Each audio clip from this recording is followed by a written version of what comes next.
Hello students, welcome to Sapling Academy 9th to 12th maths channel. आज मैं आपके साथ एक बहुत इंपॉर्टेंट वर्ड प्रॉब्लम डिस्कस करने जा रहा हूँ। ये सीबीएसई के 2022 के एग्जाम में आ चुकी है, सीरीज 1 सेट 1 के एग्जाम में, और काफ़ी बच्चों को कन्फ्यूजन होता है इस पे। मैं इसको आपको डिटेल में समझाऊंगा कि कैसे इस टाइप के क्वेश्चन को सॉल्व करते हैं। अगर आप इस कॉन्सेप्ट को समझ लेंगे तो आपको एग्जाम में काफ़ी हेल्प मिलेगी। अगर आप हमारे चैनल पर फर्स्ट टाइम आए हैं तो सब्सक्राइब जरूर कर लेना और बेल आइकन को प्रेस कर देना, ताकि आपको जब भी हम इंपॉर्टेंट क्वेश्चंस के वीडियो सॉल्यूशंस अपलोड करेंगे तो आपको उसके नोटिफिकेशन आते रहेंगे। आइए सॉल्व करते हैं।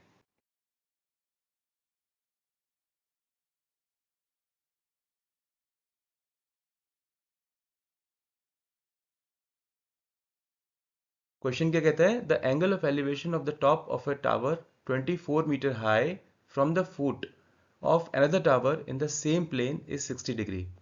तो ये लंबी लाइन, इसको दोबारा पढ़ते हैं, पार्ट में पढ़ते हैं। The angle of elevation of the top of a tower 24 metre high. तो एक टावर है जिसकी हाइट 24 मीटर है, उसके टॉप का एंगल ऑफ एलिवेशन यहाँ पर दिया जा रहा है।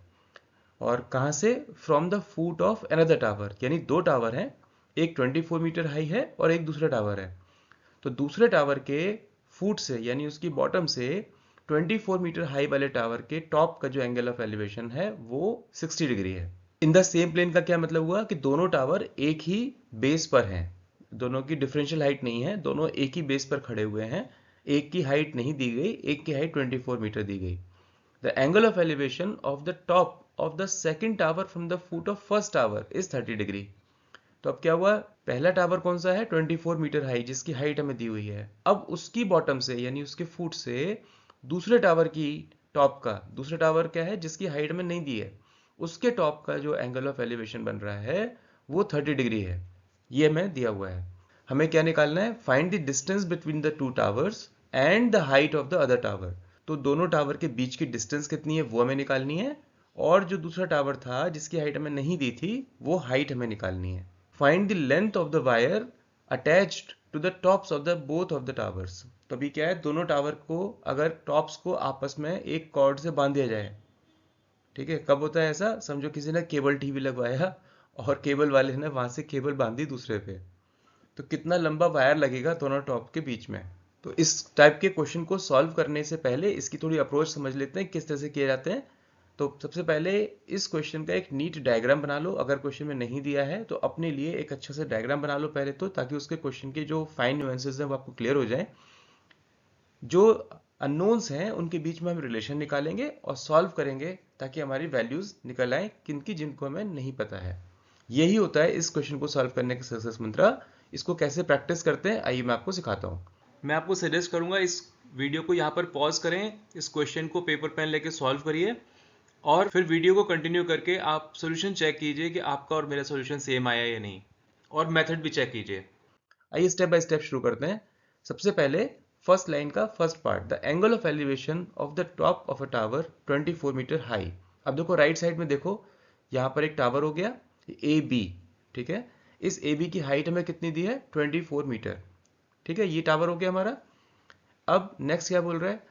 From the foot of another tower in the same plane is 60 degree. In the same plane है तो उसी प्लेन पर हमने दूसरा टावर खड़ा किया, and this is C D, ठीक है। अब उसने बोला from the foot of another tower, तो सी डी का फुट क्या होगा? सी होगा, और सी से एंगल ऑफ एलिवेशन बन रहा है पहले टावर का, यानी सी से हम बी को देखेंगे तो हमारा एंगल ऑफ एलिवेशन क्या बन गया? 60 डिग्री। यहां तक क्लियर है? ग्रेट, आगे बढ़ते हैं।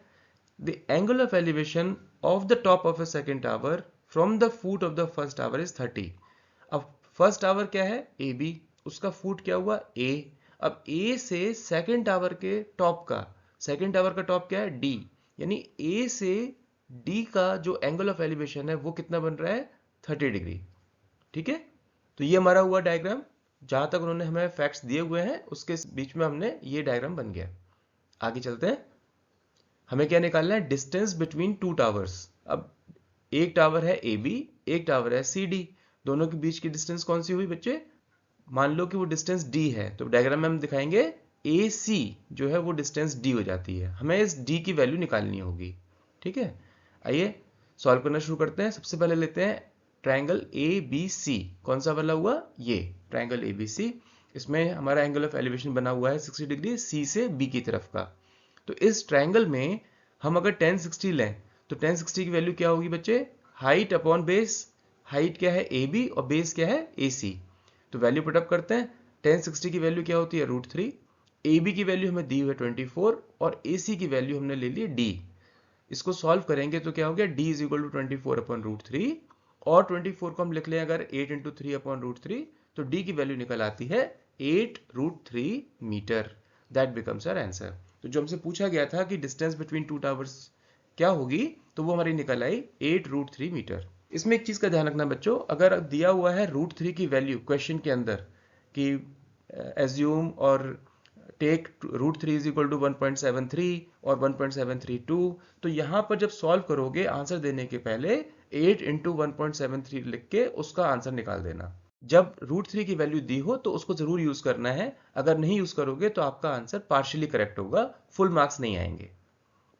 आगे चलते हैं। नेक्स्ट पार्ट में क्या था, height of the other tower. अब अदर टावर कौन सा है, CD। तो अब उसकी हाइट को मान लेते हैं h मीटर है। एक की हाइट तो मैं दी हुई थी, दूसरे की हाइट को हमने h एज्यूम कर लिया। अब हम लेते हैं दूसरे ट्रायंगल में। दूसरा ट्रायंगल क्या है हमारे बच्चे, ADC।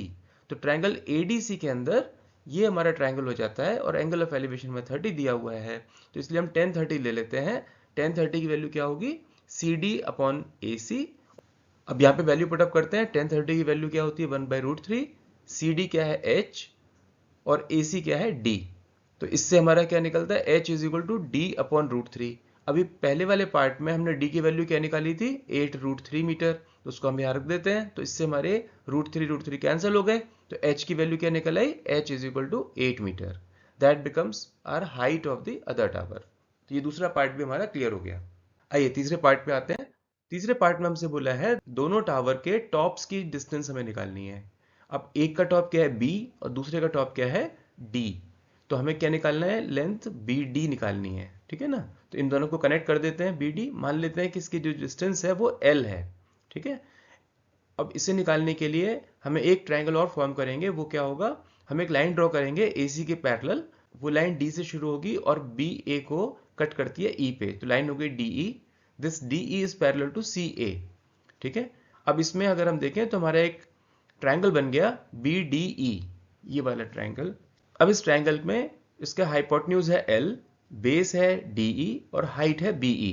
ध्यान से देखो तो तुम्हें दो चीज दिखाई दे रही है कि DE क्या है, DE is equal to AC और AC क्या था D, ठीक है। और उसकी हमारी वैल्यू निकल आई थी 8√3 मीटर, ठीक है।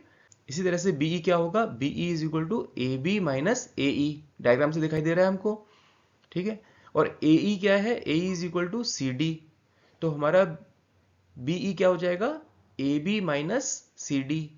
AB की वैल्यू हमें दी हुई है 24 मीटर, CD की वैल्यू हमने अभी अभी निकाली 8 मीटर। तो इससे हमारी जो वैल्यू होगी BE की वो क्या हो जाएगी, 24 minus 8 is equal to 16 metre, ठीक है। तो अब हमारे पास दो वैल्यूज हो गई, BE हो गया 16 और DE हो गया 8√3। तो अब इस राइट एंगल ट्राइंगल में BDE में आप ये निकाल सकते हैं BD की वैल्यू क्या होगा, BD square is equal to BE square plus DE square. दोनों की वैल्यू पुटअप कर दो तो हो जाएगा 8√3 का स्क्वायर प्लस 16 का स्क्वायर। सॉल्व कर लेते हैं। 8 8 64 and 64 into 3 192 plus 16 square is 256, तो वो हो गया 448। क्योंकि BD is L, so L square is equal to 448 और L की वैल्यू क्या होगी बच्चे, √448। और इसको फर्दर सॉल्व कर लेते हैं तो दैट बिकम्स 8√7 मीटर, ठीक है। √7 की वैल्यू अगर नहीं दी है तो you can finish the answer with 8√7 metre. that is absolutely correct answer, ठीक है। ये आंसर क्लियर हुआ बच्चों? अगर हाँ तो इस वीडियो को लाइक कर दो, चैनल को सब्सक्राइब जरूर कर लेना और अगर आपको सॉल्यूशन अच्छा लगा हो तो अपने दोस्तों को भी फॉरवर्ड करना ताकि उनको भी ये सॉल्यूशन क्लियर हो जाए। आइए समरी कर लेते हैं। डायग्राम में अलग अलग ट्राइंगल्स लिए थे। पहले ट्राइंगल से हमने सॉल्व किया, D की वैल्यू निकली 8√3 मीटर। दूसरे ट्राइंगल से हमने सॉल्व किया, जो अननोन हाइट थी दूसरे टावर की वो निकल आई हमारी 8 मीटर। और थर्ड पार्ट में हमने जो दोनों टावर के टॉप्स की डिस्टेंस थी और वो निकला 8√7 मीटर। इति समाधानम। आपको स्टेप बाय स्टेप कैसे इसको सॉल्व करना चाहिए बोर्ड के एग्जाम में ताकि आपके फुल मार्क्स आ सकें, मैं इसका ये QR कोड दे रहा हूँ, इसकी लिंक भी मैंने डिस्क्रिप्शन में दे दी है ताकि आप इसका स्टेप बाय स्टेप मेथड देख सकें। इस टाइप के और भी क्वेश्चंस अगर आपको करने हो, इसके लिए भी मैं आप यहाँ पे QR कोड दे रहा हूँ और इसकी लिंक भी दे दूंगा डिस्क्रिप्शन में, ताकि आप इस टाइप के और भी क्वेश्चंस को करके इस टॉपिक के ऊपर अपनी ग्रिप बना सकें।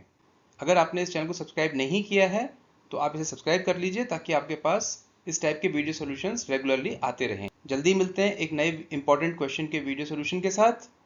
Wish you all the best. Bye bye. Student, this is the end of today's session. While we plan for next class, you go out with your friends, chill out and have fun. Bye bye.